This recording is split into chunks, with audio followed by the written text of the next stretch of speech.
This is Monday, December 14th, 2020, Physics CP Period 5 class, a debriefing on a homework assignment that was due last night.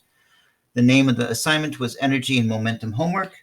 I intend to give you a test on this material during our next class session, which is Thursday, the last Thursday before winter break begins. So I'm going to work through these problems as a way of sharing with you the answer key and how I got to them.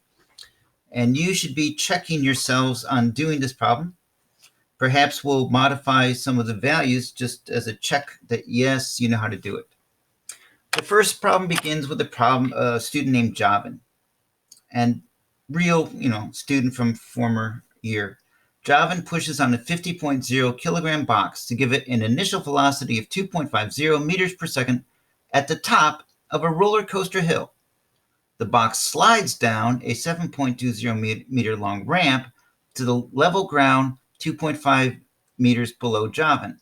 And then there's 4 questions, part A, part B, part C, part D. So I'm just going to jump into this already without even reading the questions and generate a diagram. Here is my hill. Here is my box. My box has a mass of 50.0. Oh man, I'm doing really well. 50.0 kilograms. It has an initial velocity of 2.50 meters per second. The ramp is 7.20 meters long, and I'm going to designate that with delta x. The ground level is 2.50 meters above, the bottom of the ramp, the box is 2.50 meters above ground level. And the first question is part A. What is the total energy of this box at the top of the hill just after it receives this initial velocity? We did this at the end of class last session as a kind of preparation for you to do your homework. I wonder if I can go like this. All right, this works. So it has kinetic energy at the top of the ramp. The formula for kinetic energy is 1/2 times mass times velocity squared. In this case, 1/2 times 50.0 kilograms times 2.50 meters per second quantity squared.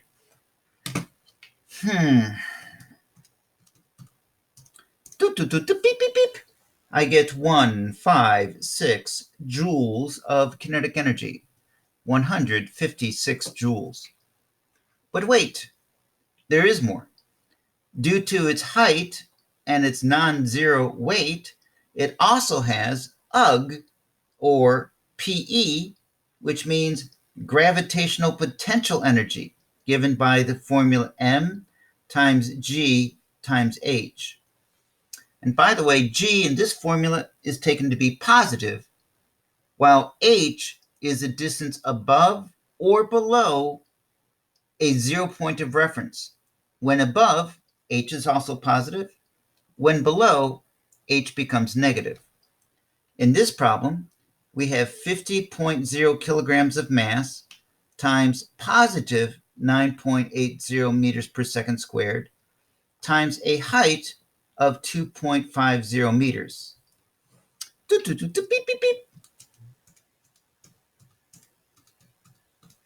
I get 1,225 joules. And although I should round that to 1230, I'm just going to leave it to the nearest joule for now. ET is the sum of all the different forms of energy. In this case, I have 156 joules, and I'm adding to that 1,225 joules.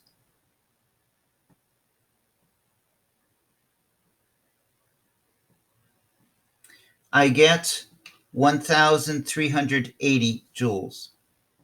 ET, 1,380 joules to 3 sig figs.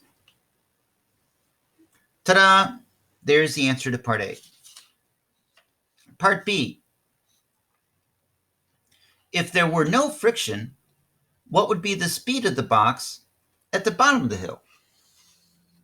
If there were no friction, the total energy would all be converted into kinetic energy at the bottom of the ramp. So, part B, at the bottom of the ramp, KE equals ET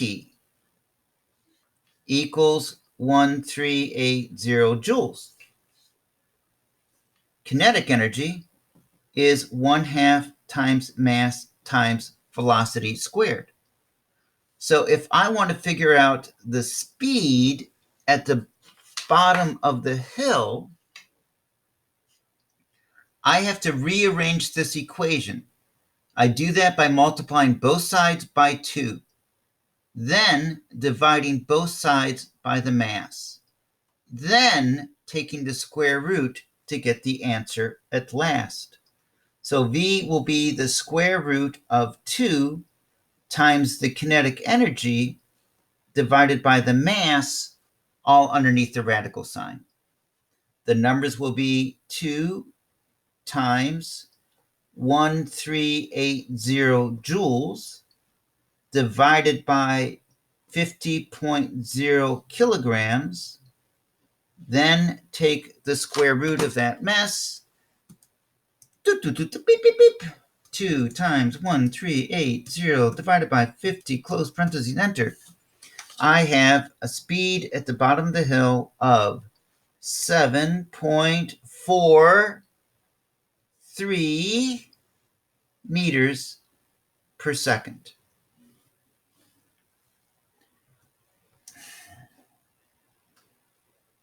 If you students have a question, you should unmute to ask me. If your mic isn't working, type it in the chat, and Nicholas Nguyen will unmute and get my attention for you. Hi. Thank you. Continuing on. Part C. The question is, but there is friction. And the speed of the box at the bottom of the hill is measured to be 5.70 meters per second instead of the frictionless expected 7.43 meters per second that we just calculated. Part C, the question is, how much of the total energy has been converted into internal energy? So a little reminder, back when we studied free body diagrams, we said the force of friction is always opposite the direction of attempted or actual motion. So if I'm pushing a box to the right, friction is to the left. If I'm pulling to the left, friction opposes it to the right. If I have a box on an incline, gravity is trying to make it slide down. Friction is trying to stop it from sliding down. So that's the direction of friction. Next, then we have the work done by friction. That is the product of the force of friction dotted with the distance that it moves. Really, I wrote the displacement. And that dot product from math class means the magnitude of the force, the magnitude of the distance that it moves, times the cosine of the angle between these two directions. But because friction is always opposite, that means the angle is always 180 degrees. The cosine of 180 degrees is -1. So the work done by friction is always negative. Work done by friction is always negative.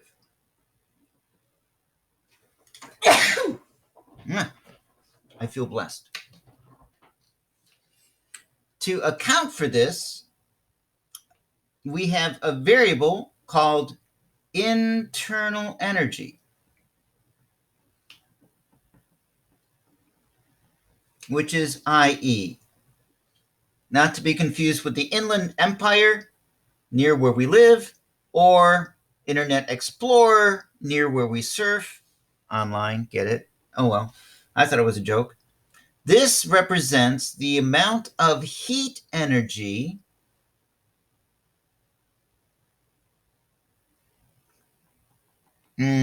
generated by friction doing work stopping motion or attempting to stop motion. So the internal energy is the negative of the work done by friction. I have a hand. I have another hand. I bring them together. I rub them against each other. Friction is doing work trying to stop one hand from sliding against the other hand. My hands feel warmer. That is the internal energy, which is the negative of the negative work done by friction trying to stop my hands from sliding against each other. So it's a measure of the increase in heat energy on both surfaces, by the way, right? So the box bottom will heat up and the ramp will also heat up, sort of like right hand, left hand, right hand. Okay, so to calculate part C,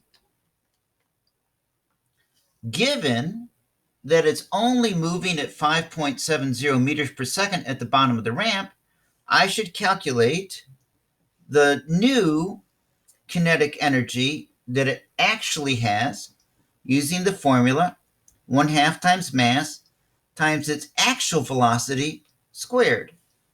That's going to be 1/2 times 50.0 kilograms times the observed 5.70 meters per second quantity squared. I get 812 joules. If there were no friction, yes, I would have had 1,380 joules, and the box would have been moving at 7.43 meters per second. But in part C, there is friction. The box is only moving at 5.70 meters per second, and that corresponds to a kinetic energy of 812 joules. Where's all the rest? Well, it can't be in the form of UG, of gravitational potential energy, because the height is 0 at the bottom of the ramp. So the total energy is now split in 3 different forms. It could be in the form of kinetic energy. It could be in the form of gravitational potential energy, UG. But now that there's friction, it could also be in the form of internal energy. Gravitational potential energy is 0. Kinetic energy, we've just established, is 812 joules. The total energy doesn't change even if there's friction. The total energy is still 1,830 joules. The only place left for the missing energy is the internal energy, the heat generated by friction doing work, trying to stop the box from sliding down the hill. By subtraction, and I'm going to go ahead and put that 1 joule back in there for the moment. 1381 joules, and I'm going to subtract 812 joules from that. Joules, 9, 6, 13 minus 8 is 5. So I'm getting an internal energy of 569 joules as my answer to part C. Part D. Party! It's party time! Well, part D time. So what was the force of friction assumed to be constant on the box as it slid down the hill? Ooh, kids. So there was friction. Why did I put 1? Oh, just because I felt like calculating it out to the nearest joule. If you want me to be truly proper, the answer should be listed as 570 joules because that 1 was not truly significant any longer. Good question posed by the students in the chat that went, why did I put 1 joule back in? The answer is, I shouldn't have. It was a Christmas spirit. I just felt like being one with the answer. Yeah, okay. So back to part D. There is friction, and it's doing work all the way down this ramp. So I'm doing a jagged line, which is also on the bottom of the box, saying this entire distance, friction is doing work. Oh, so how do we calculate the work done by friction? Well, the work done by friction is the negative of the internal energy. The internal energy is 570 joules. So in kind of English, the surface is heated up by 570 joules. So the work done by friction was 570 joules trying to stop things from moving. That's kind of what the minus sign is telling us, trying to stop things from moving. And that is the product of the force of friction times the distance that the box slid down the ramp, which was 7.20 meters. Now, once again, I have a Math 1 problem where the only unknown is the answer. The force of friction is what I get when I divide 570 by 7.2, and my calculator says 79.166666666. So I'm going to call it 79 newtons. And you're asking, okay, so where's the minus sign going to show up? And I'm going to say up the ramp as my explicit direction for the friction in part D. Just in case you're not sure what that minus sign means, in this problem, it means 79 newtons of friction pointing up the ramp.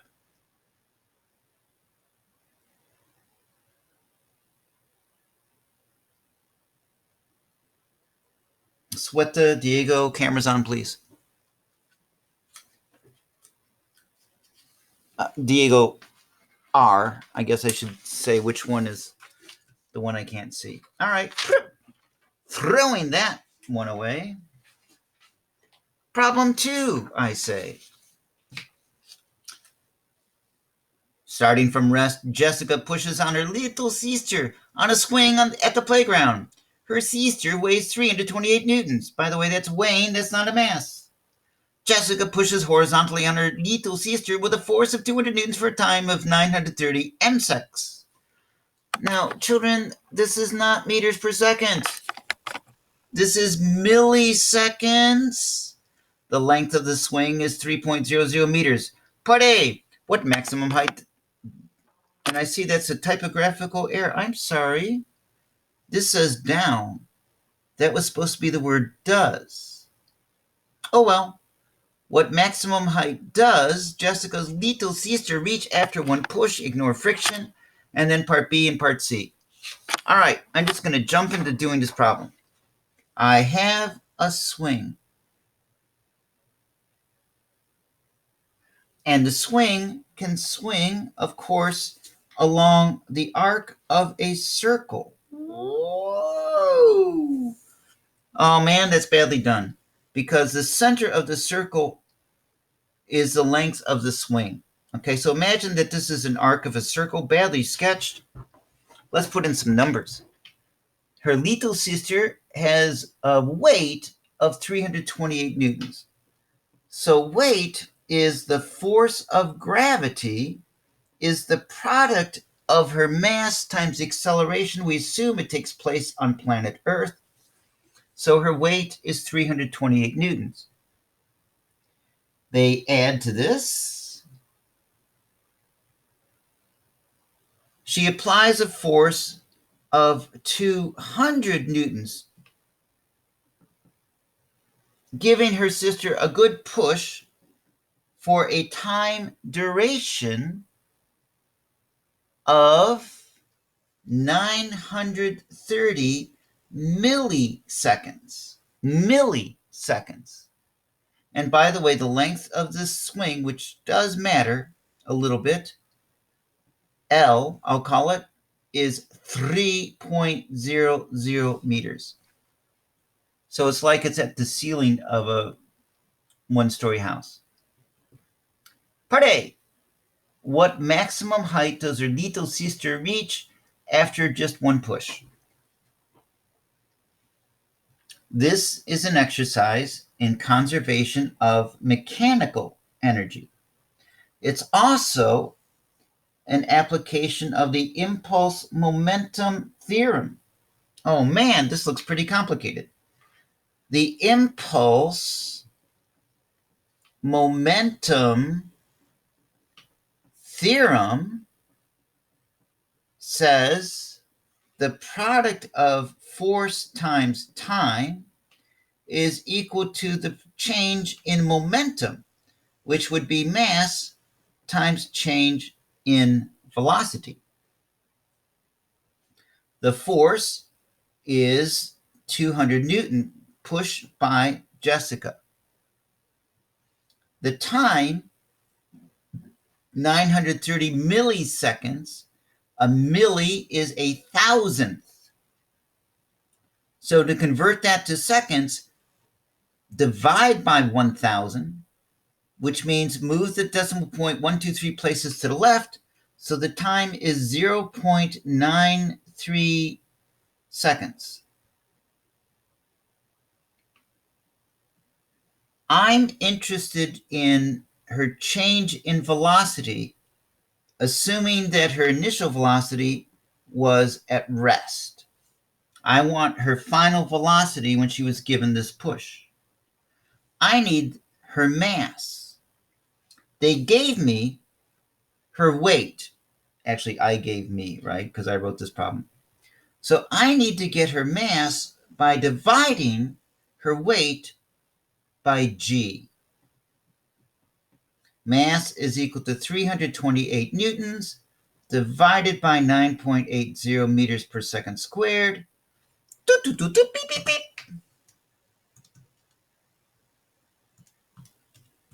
By the way, when I make a mistake, please correct me. I get 33.5 kilograms as the mass of Jessica's little sister. I'm going to plug that into the impulse momentum theorem.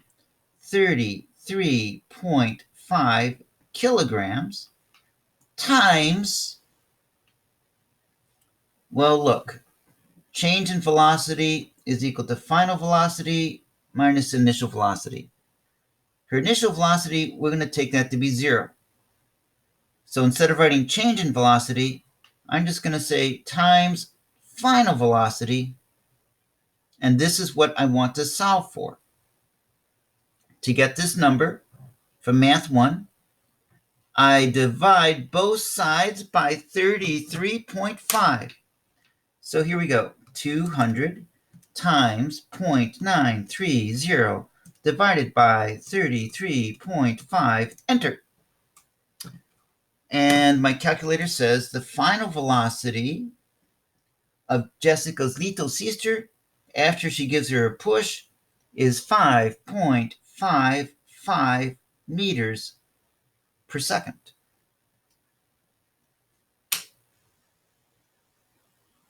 Great. Now for the energy part. So this was impulse momentum, and now for the energy. Do you remember that ostrich egg that you had to do for homework once? And it said basically kinetic energy and gravitational potential energy are conserved if there's no friction. That as I change my height, there's some doesn't change, but which one has more of the energy trades off. So as I go to greater heights, there's more gravitational potential energy and less kinetic energy.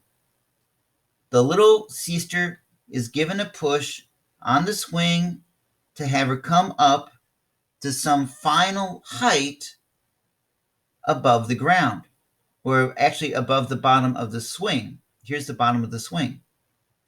This height that she reaches is at the point where she stops going up. So her final velocity will be 0 for this calculation, which is different from that one. Don't mix this one with that one. This final velocity here is actually the initial velocity at the bottom of the swing just after she pushes on it. Oh man, I am going to try to start a 3-minute timer. Oh man, click, click, click, set timer, alert. See you guys in 3 minutes.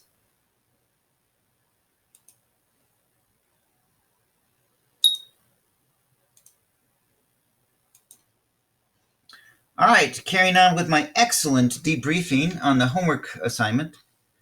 I just established that the speed of this girl at the bottom of the swing was 5.55 meters per second.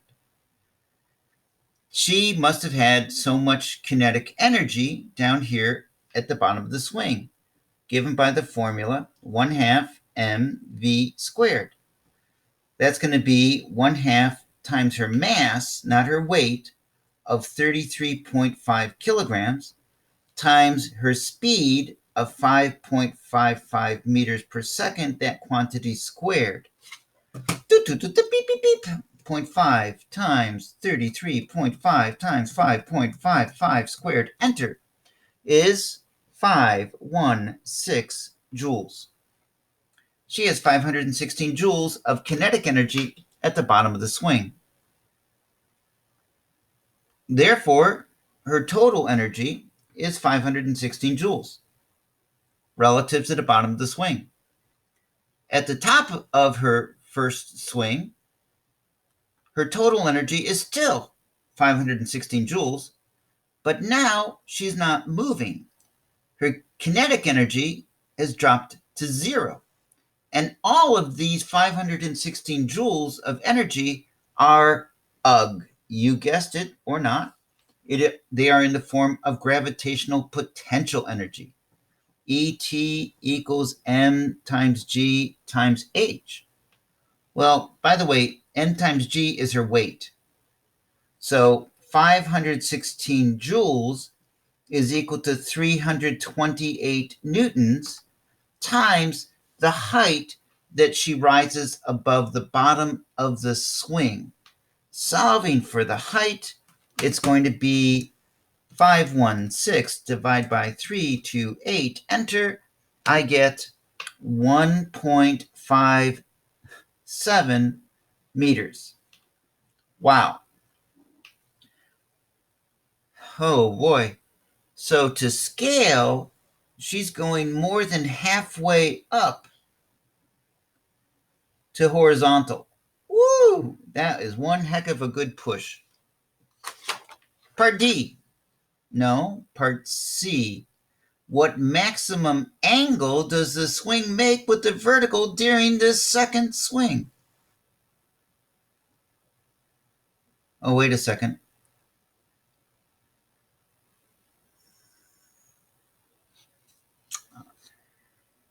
After one push. Okay, we just did part A. I skipped part B. Let's go do part B.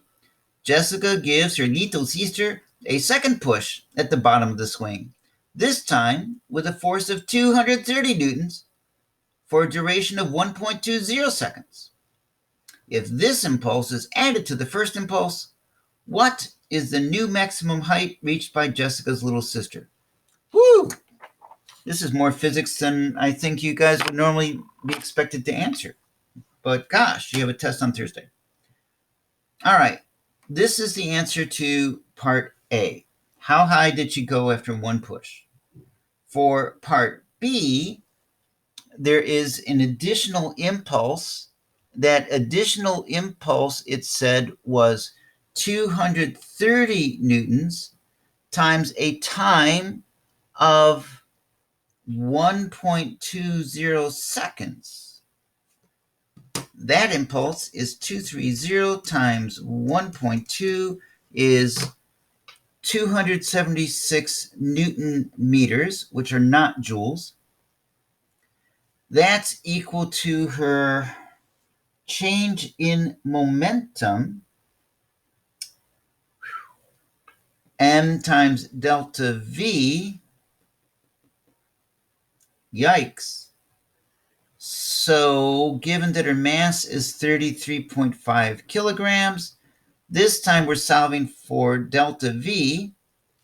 276 divided by 33.5 means her change in velocity is 8.24 meters per second. Oh my goodness. I think I'm killing her sister, her little sister. Well, my goodness. My goodness.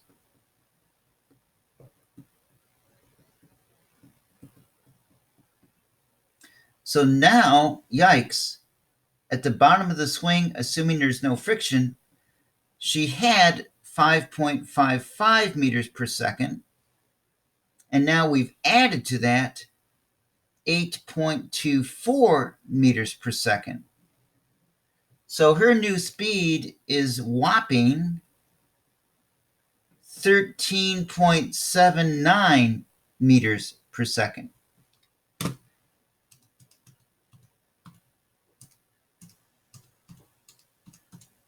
And I'm going to tell you, this problem kills her little sister.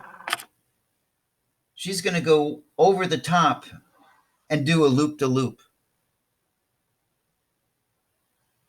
Yikes. So her maximum height is going to be 6 meters. But here's the calculation that leads to it. If she really is going at 13.79 meters per second after the second push, then her kinetic energy is 1/2 times 33.5 kilograms times 13, let's just call it 0.8 meters per second squared. 0.5 times 33.5 times 13.8 squared is 3,190 joules. Ugh. When I try to solve for H, 3,190 divided by 328 newtons means 9.73 meters is the maximum height she would go if she were launched off of her swing. Wow. Okay. Well, the swing's only 3 meters long. So at most, she can only go 6 meters high over the top.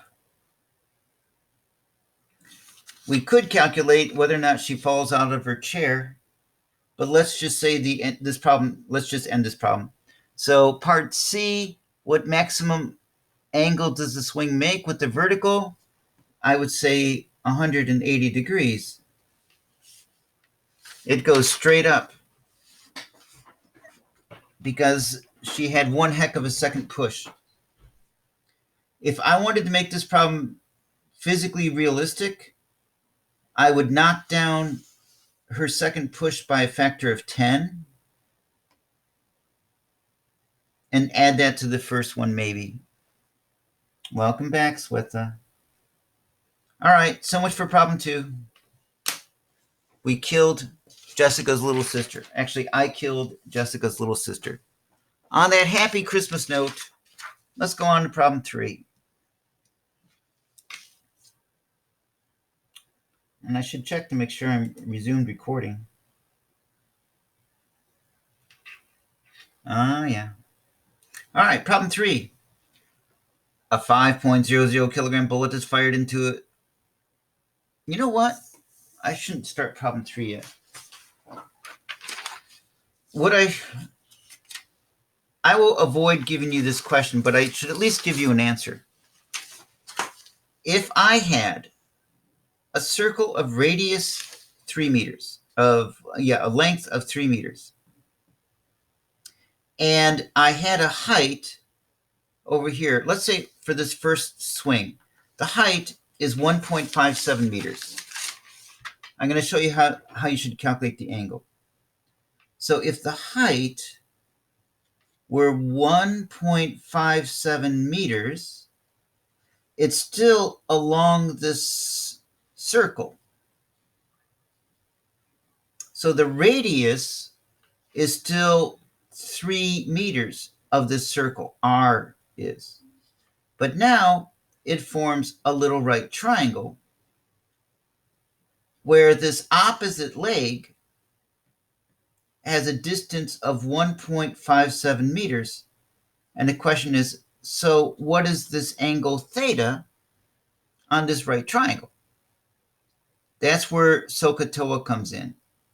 And you would say, oh, the length of the swing is the hypotenuse.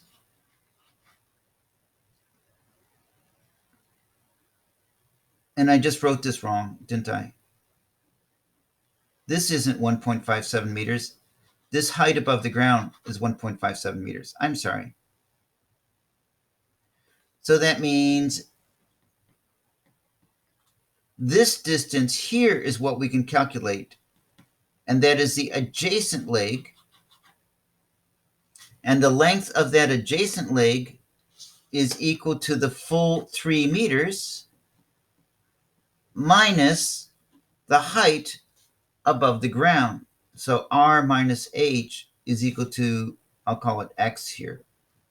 Should call it Y, but okay. So 3 meters minus 1.57 meters is 1.43 meters. And that's the adjacent side of this right triangle.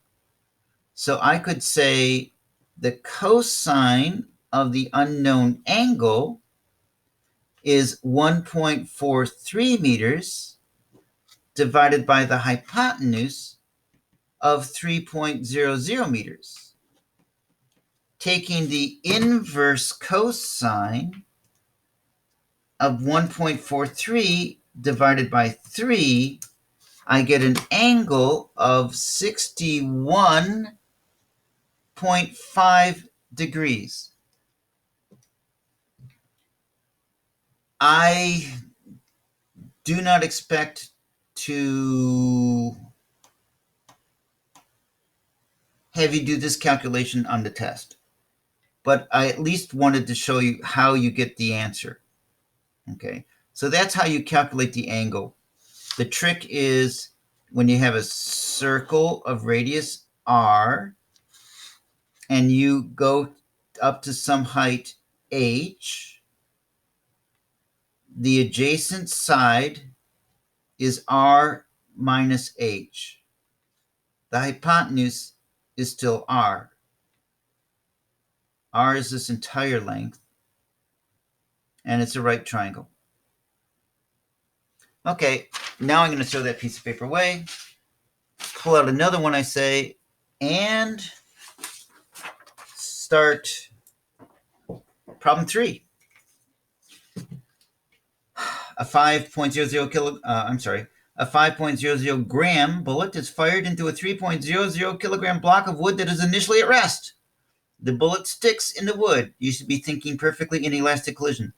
The wood block then slides a distance of 75.0 centimeters in a time of 675 milliseconds. Milliseconds, not meters per second, milliseconds, before coming to rest again. Part A. What was the initial velocity of the block just after the block? Okay. So, this is problem 3. I have a block of wood, as you can see. I have a bullet. Woo, that goes right to it. Ha ha ha.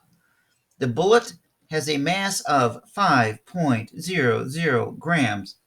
The block has a mass of 3.00 kilograms.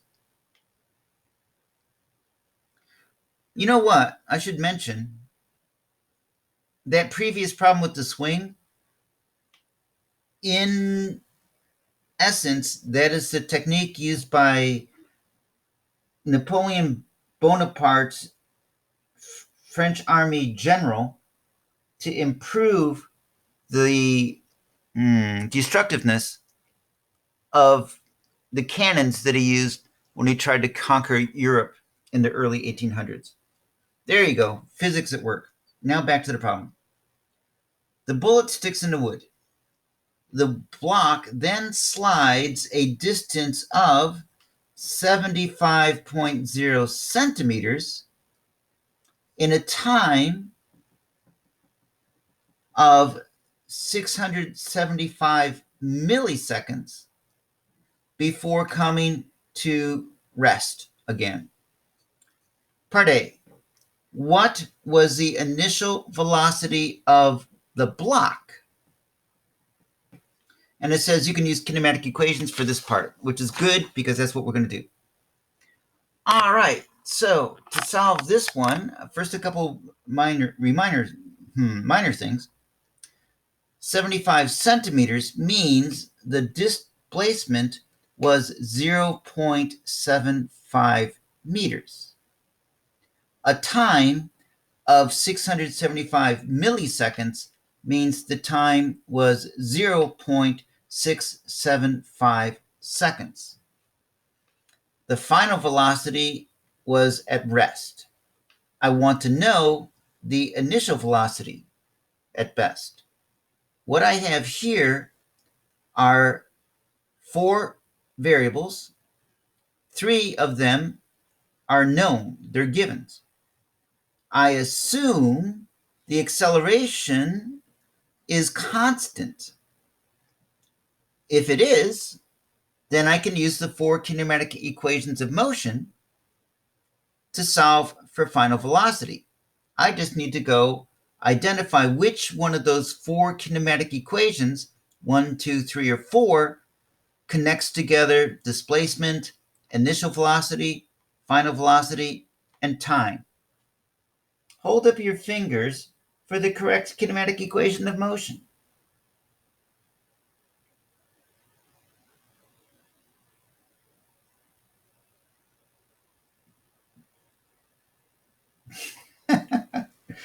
I'm glad I'm not recording which fingers you're showing me.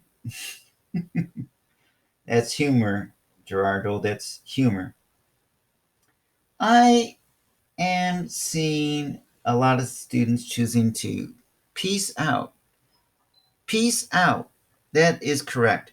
The second kinematic equation of motion says delta x, your fingers down now, is equal to 1/2, open parentheses, v initial plus v final, close parentheses, times time.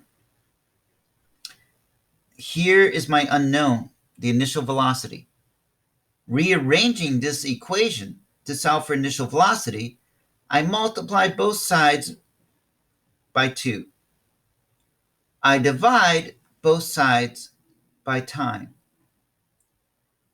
That gets rid of the parentheses. Then I subtract the final velocity, and what's left on the right-hand side is the initial velocity. Okay, so I'm going to plug in 2 times 0.75 meters. Divide that by 0.675 seconds. And subtract from that 0 meters per second. And I get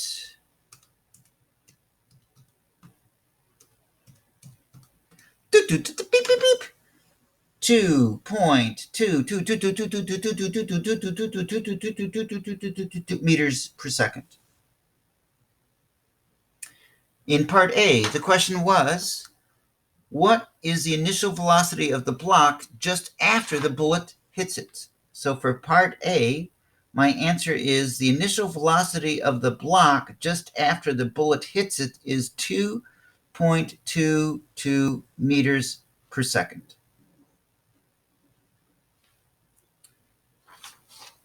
Part B. What is the initial kinetic energy of the block just after the bullet hits it?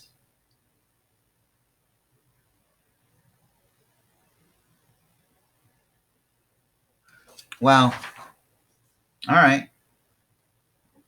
Kinetic energy is 1/2 times mv squared. In this case, we have a perfectly inelastic collision where m1 v1 initial plus m2 v2 initial is equal to m1 plus m2 in parentheses times the combined total final velocity. I'm sorry, I just wrote down conservation of momentum. My point was that the bullet is in the block. So I should go 1/2 times 3 kilograms plus the 5 grams. Oh man, a mass of 5 grams. Knowing that there are 1,000 grams in 1 kilogram, that means converting this means moving the decimal point 3 places to the left, makes this 0.00500 kilograms to 3 sig figs. That's what I should be putting into here. 0.00500 kilograms times 2.22 meters per second quantity squared. As a result, I get 0.5 times 3.005 times 2.22 squared, 7.40 joules. That is the kinetic energy of the block with the bullet in it just after the bullet comes to rest inside the block. Part C. What is the force of friction that makes the block slide to rest? Oh man, I love this problem because we can calculate the acceleration, which we assume is constant. The acceleration is from the kinematic equations of motion.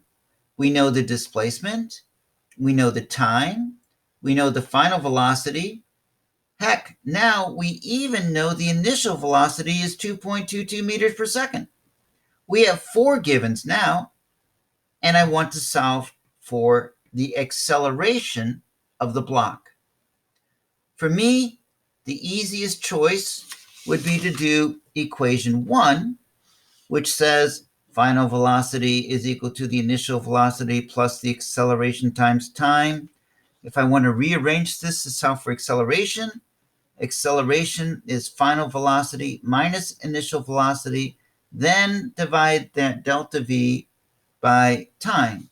In this case, 0 meters per second minus 2.22 meters per second divided by 0.675 seconds. Beep, beep, beep.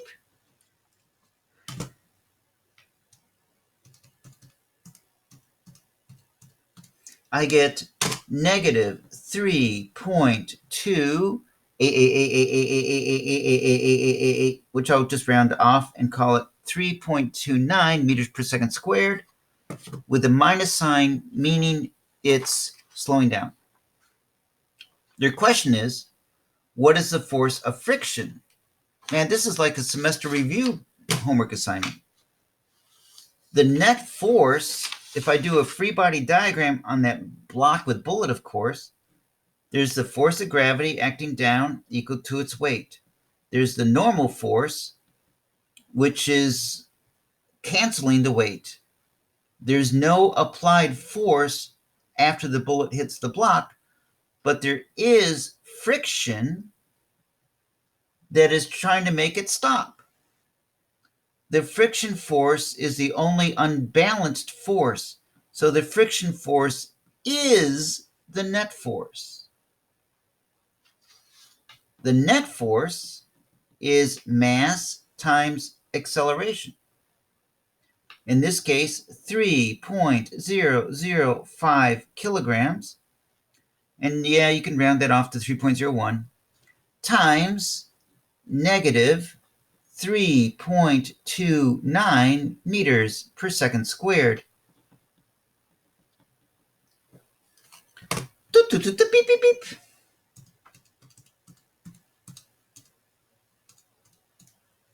I get negative 9.89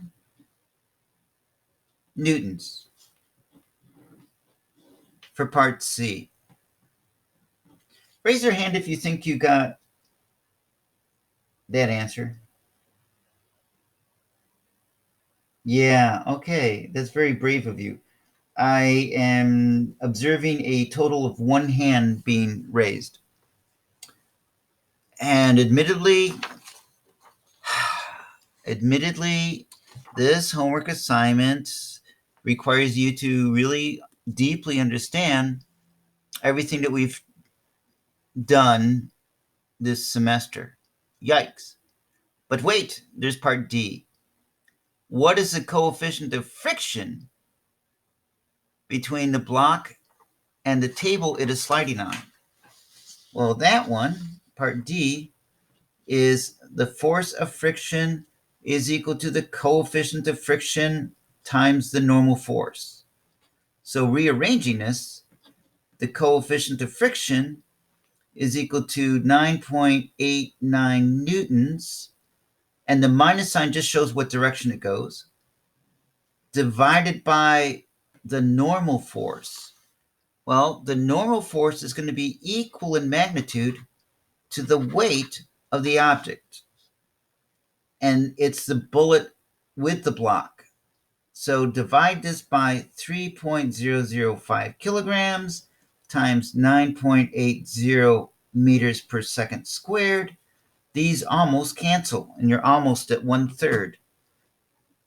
On my calculator, 9.89 divided by 3.005 divided by 9.80, enter.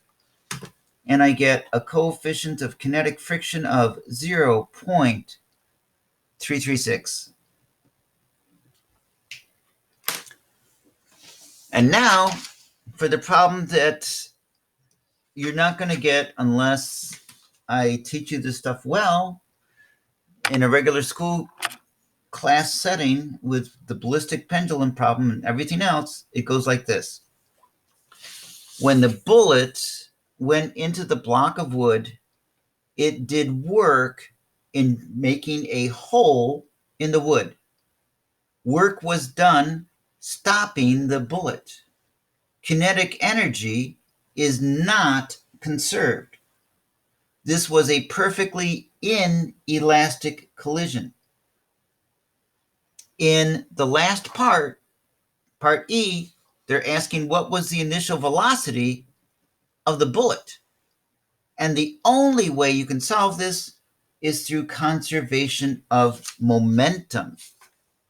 Conservation of momentum says the mass of the bullet, the mass of the bullet, I'll just draw the little bullet symbol, times the initial velocity of the bullet plus the mass of the block times the initial velocity of the block is equal to the mass of the bullet and the mass of the block together times their combined final velocity.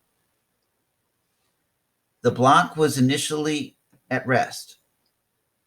The mass of the bullet is 5 grams. So what I have is 0.005 kilograms times the answer is equal to 3.005 kilograms times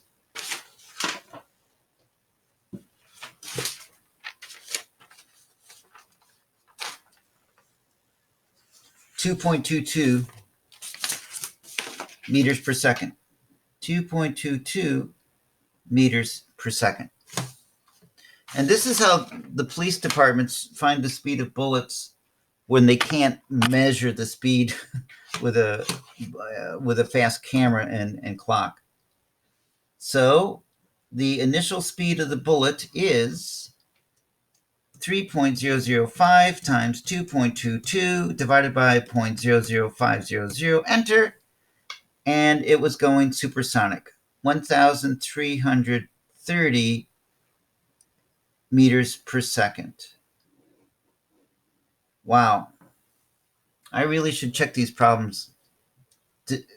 I mean, yes, you can have a supersonic bullet. It would come out of a rifle. We're down to 0 minutes of class time, and I never even started problem 4.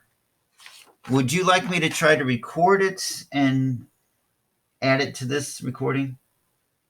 All right. I'm going to pause this recording. All right. Students have left. I'm going to blast through problem 4 so it gets added to this recording. Everett is hauling a wagon load of books from the library to his locker. The full wagon has a mass of 32.5 kilograms.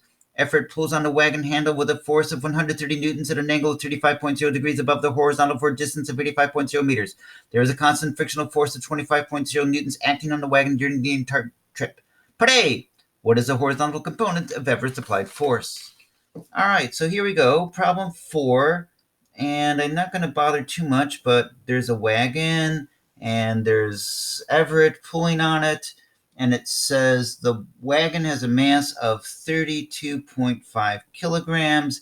He's pulling on the handle with a force of 130 newtons, and the angle is 35 degrees, 35.0 degrees. And there's more information. It says he hauls it for a distance of 85.0 meters. That would be delta x. And there's friction, and the friction would be 25.0 newtons, trying to stop the thing from moving. Part A. The horizontal component of Everett's applied force is obtained by the right triangle of resolving the 130 Newton hypotenuse on an angle of 35.0 degrees for the right triangle into its x and later y components. The x component is the adjacent leg of this right triangle. For a right triangle, the ratio of the adjacent side to the hypotenuse is the cosine. So I can say the cosine of 35.0 degrees is equal to the ratio of the answer, the x component of the applied force, divided by the hypotenuse of 130 newtons. To solve for the x component of the applied force, I'm going to multiply both sides by the hypotenuse and then plug it into my calculator as 130 newtons times the cosine of 35.0 degrees. I get 106 newtons. That is the horizontal component of the applied force, which would be the answer to part A, of course. Part B, what is the net force acting on the wagon? Well, I can kind of safely presume that a wagon that has a mass of 32.5 kilograms, think about that, so it weighs hundreds of newtons. This is only 130 newtons, so even if this were pulling up, the wagon would remain on the ground. Therefore, I can confidently claim that the sum of all the forces in the vertical direction have to add up to 0. And the only thing making the wagon accelerate would be the sum of the horizontal forces. Horizontally, I just calculated I have a horizontal component of the applied force of 106 newtons to the right. Simultaneously, I have 25 newtons, 25.0 newtons of friction opposing that force to the left. So when I combine those two forces, my net force is 81. Technically, let's just leave it at that. 81 newtons to the right. Net force is the product of mass times acceleration. The mass is the mass of the fully loaded wagon of 32.5 kilograms. So the acceleration is going to be 81 newtons divided by 32.5 kilograms is 2.5 meters per second squared. That is the answer to part B. Part C, how much applied work does Everett do on the wagon? Work is the dot product of force and displacement. In this case, the applied force is 106 newtons. The displacement is 85.0 meters. The applied force is horizontal. The displacement is horizontal. The angle between horizontal and horizontal is 0 degrees. The cosine of 0 degrees is 1. So, I mean, I could put that in here if you like. Cosine of 0 degrees. Beep, beep, beep. I have 106 times 85.0, enter, is 9,010 joules. That is the work done by Everett exerted on the wagon combination with friction, by the way. So, part D, party time. How much work does friction do? The work done by friction is the dot product of the force of friction and the displacement. Well, the force of friction has a magnitude of 25 newtons. The displacement is 85 meters. And the direction of the force of friction is always opposite the direction of motion. That means the angle is 180 degrees cosine. While the cosine of 90 degrees is 0, the cosine of 180 degrees is -1. So the work done by friction is going to be 25 times 85 times -1 is -2,100, and I'm going to round this, 30 joules. That's the work done by friction. The answer to part D. Part E, what is the net work done on the wagon? Well, that would be The applied work of 9,010 joules by Everett reduced by 2,130 joules of work done on it by friction. 8, 9 minus 1 is 8. 8 minus 2 is 6. So the net work is 6,880 joules, which answers part E. Part F. If the wagon starts from rest, what is the final speed of the wagon? To do that, I would first have to use Newton's second law that says F equals ma. In this case, we need the net force acting on it. Oh, actually, we don't need to use Newton's second law. We can use conservation of energy. It starts from rest. So its initial kinetic energy is 0 joules. There's no height. There's no spring. So after a net work of 6,880 joules is done on the wagon, it will have a kinetic energy of 6,880 joules. All that work done on accelerating the wagon will result in that much kinetic energy. So I can solve for the speed of the wagon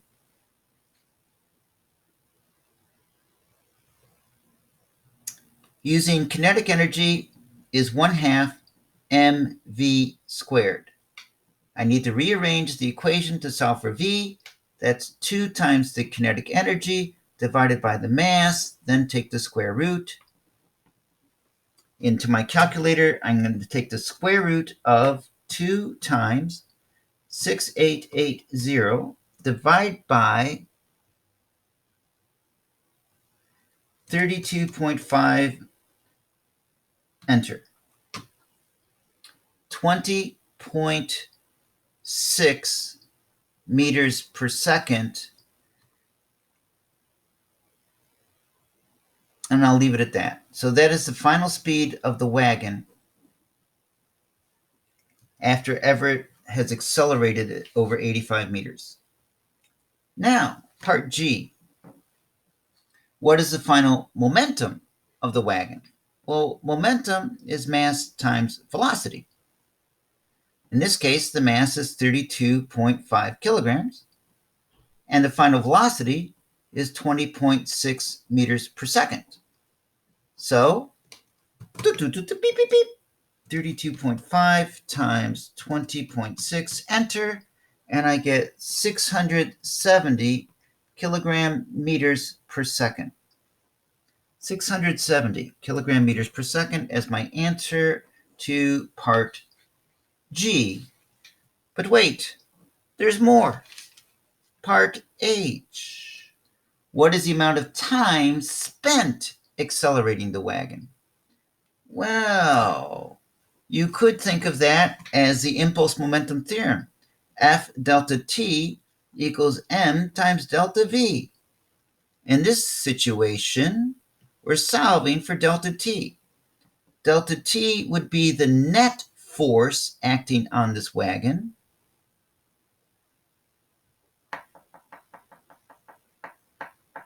which we said was 81 newtons, or at least I said that.